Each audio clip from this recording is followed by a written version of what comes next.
So yan naman po ay libre na. St. No? Peter Pero kung gusto ng pamilya na huwag mag-tribute ng ganito, po pwede rin naman po. Ano? So libre naman po yan na ginagawa ng ating ang ating company. So, ng St. Peter Lifeline, no? Issued po ito noong March 27, 2023. Ang subject po is new, simplified claims requirements for special or fast claims program. Ang ginagawa po natin dito, dati po kasi kapag may claims, may insurance claims, may cash assistance benefit na kukunin ng plan holder o pamilya, maraming po requirements yan. Birth certificate, marriage certificate, valid IDs,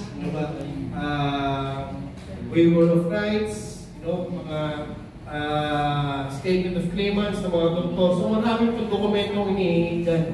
Ngayon po, ginawa na lang po yan ng simple.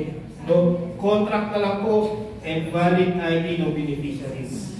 Yan na lang po ay hihingi natin. Then makakapag-apply na po ng claims. So the above are the only requirements, together with the application form for the assessment and release of the special claims, checks or proceeds. However, the determination of the authenticity of the required valid ID, the related document should be still the primary responsibility. Dapat po tugma yung pangalan sa ID ay pangalan ng plan holder. So minsan may mga discrepancies po yan. So hinihingan po natin ng certificate of discrepancy yan. So kinokorek pa rin naman natin yan. So yan po, ang claims po niyan ibinibigay na kaagad during the week. Kung special case po given during the week habang nakaburol pa lang po ang plan holder, ay binibigay na po natin ang kanilang mga cheque. Ito po kasi ay malaking tulong din sa mga plan holders po natin, para doon sa kanila during these times.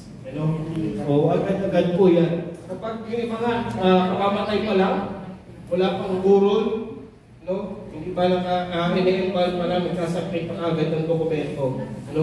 So pwede po natin agad yan i-process kahit hindi pa nakaburol yan. So kinabukasan o 2 days after, meron na po agad cheque yan.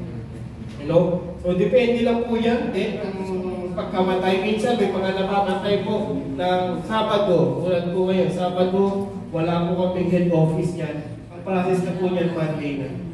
So pero nag-a-adjust na rin naman ang head office. Mabilis na lang sila mag-issue ng cheque.